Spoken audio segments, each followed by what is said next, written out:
Today we are tackling one of the mysteries in modern gaming. It's a story about a game that, by all accounts, did everything right. A game with a 93% overwhelmingly positive rating on Steam. A game showered with critical acclaim. And yet, it was a commercial failure. We are talking about Marvel's Guardians of the Galaxy.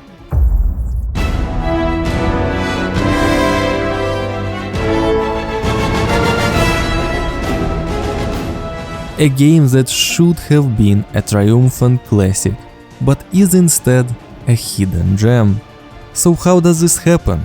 How does a masterpiece get so lost in the shuffle that its own publisher labels it a disappointment, leading to the tragic downfall of the entire studio? Well, today we are putting on our detective hats. Let's open the case file and investigate what went so horribly wrong.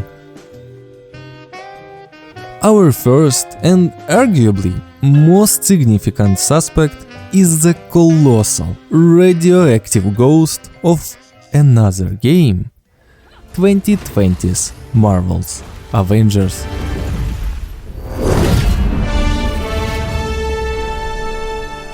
That game wasn't just a disappointment, it was a betrayal. It took beloved characters and trapped them in a repetitive gameplay loop of go to a big empty room, fight waves of identical robots. It was a game built around endless grinding for slightly better gear, so you could do more grinding. Multiple confusing currencies and a constant, nagging push toward a premium cosmetic store and a battle pass. It ultimately failed so hard that official support was discontinued, with servers shutting down just 3 years after its launch, turning a full-priced AAA game into digital abandonware. Marvel's Avengers poisoned the well. So when Guardians of the Galaxy was announced, carrying the exact same Marvel's title from the same publisher, the public reaction was understandably hostile. The shared branding created an immediate, powerful, and deeply negative association. I'll be the first to admit, I fell into this trap myself. I saw Marvel's team name, and my immediate thought was, oh no, not again, another live service grindfest. That reaction, multiplied by millions of gamers, was a commercial death sentence before a single review was out. In reality, the two couldn't have been more different. The brand toxicity was so potent that Eidos Montreal had to go on a defensive in their own marketing.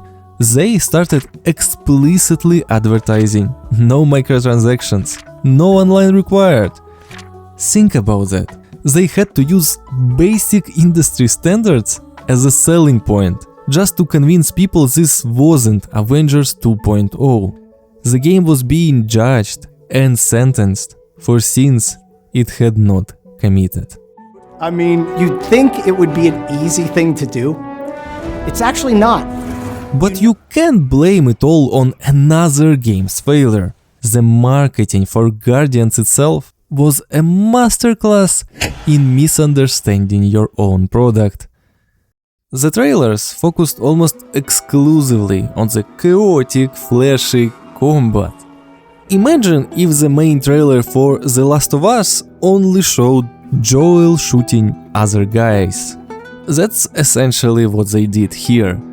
They sold the action, which, as we've established, is not what this game is about. While the incredible narrative, the phenomenal writing, and the heartfelt character chemistry were left almost entirely out. And the most tragic irony of it all came a few months after release. at the Game Awards 2021. And the Game Award for Best Narrative goes to... Marvel's Guardians of the Galaxy! The game's single greatest, most celebrated strength, the very soul of the experience, was the one thing its own marketing failed to communicate to the world. There was also another problem.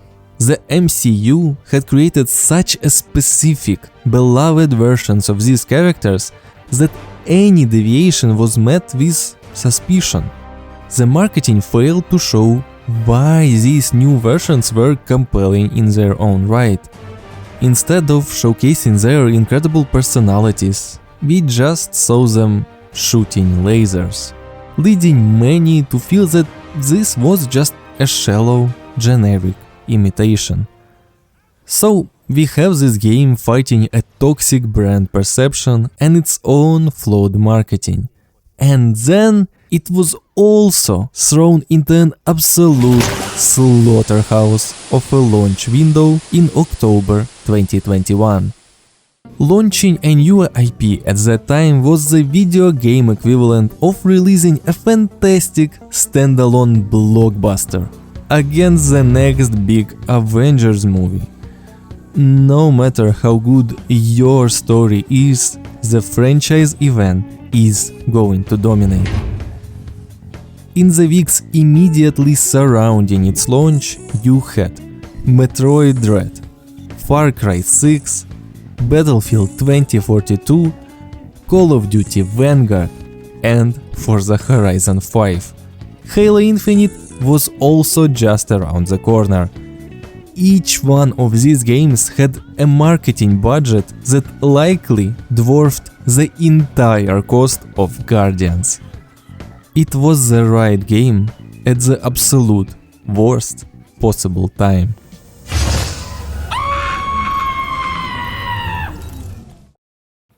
So, the inevitable happened. The game launched and the sales undershot our initial expectations, as publisher Square Enix publicly stated in a financial report, which in corporate speak is like your dad saying he's not mad, just disappointed in front of all your friends. It's a momentum killer, and it basically confirmed to anyone on the fence that they were right to be skeptical. It's not looking good.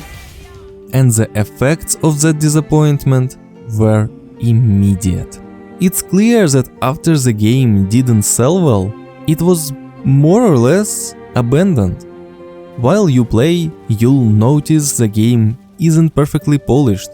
There's jank, little visual glitches, occasional awkward animations, minor things, but they are there. The game received only a few small patches and was left to carry its minor flaws forever, a permanent reminder of its fate. And if you followed Square Enix's Western publishing arm, this wasn't actually a huge surprise. This is the same publisher that famously called the excellent Tomb Raider reboot and Deus Ex Mankind Divided also disappointments, despite both selling millions of copies. They had a history of what many saw as wildly unrealistic expectations. What followed all of this was a tragedy for fans of single-player games. First, Square Enix sold off Eidos Montreal, the incredible studio behind, again, not just Guardians, but the modern Deus Ex and Tomb Raider renaissance. They were sold along with their key IPs to the Embracer Group. And then, in early 2024, the final gut punch landed. As a part of a massive company-wide restructuring, Embracer cancelled a brand new Deus Ex game that had been in development for 2 years and laid off nearly 100 employees. Just imagine being a developer at Eidos Montreal. You pour your soul into making one of the best narrative games of the year. It gets rare reviews and awards. And because of factors completely outside your control, it doesn't sell well. So your publisher sells you off, and your new parent company cancels the next game in the beloved franchise you worked on, before laying off you and dozens of your colleagues. The neutering of a studio like Eidos Montreal is a profound loss. This was one of the few AAA studios left that had perfected the art of the big-budget, single-player, narrative-driven adventure. Their commercial failure with Guardians didn't just prevent a sequel, it helped kill Deus Ex and dismantled a team with a rare and valuable talent. And that is the story of Marvel's Guardians of the Galaxy, a brilliant game born under a bad sign, a victim of circumstance, corporate mismanagement, and just plain bad luck. It stands today as a heartbreaking cautionary tale of how, in the brutal business of video games, quality doesn't always guarantee success. But it also stands as a brilliant title waiting to be discovered. And if you haven't played it, I hope this story convinces you to change that.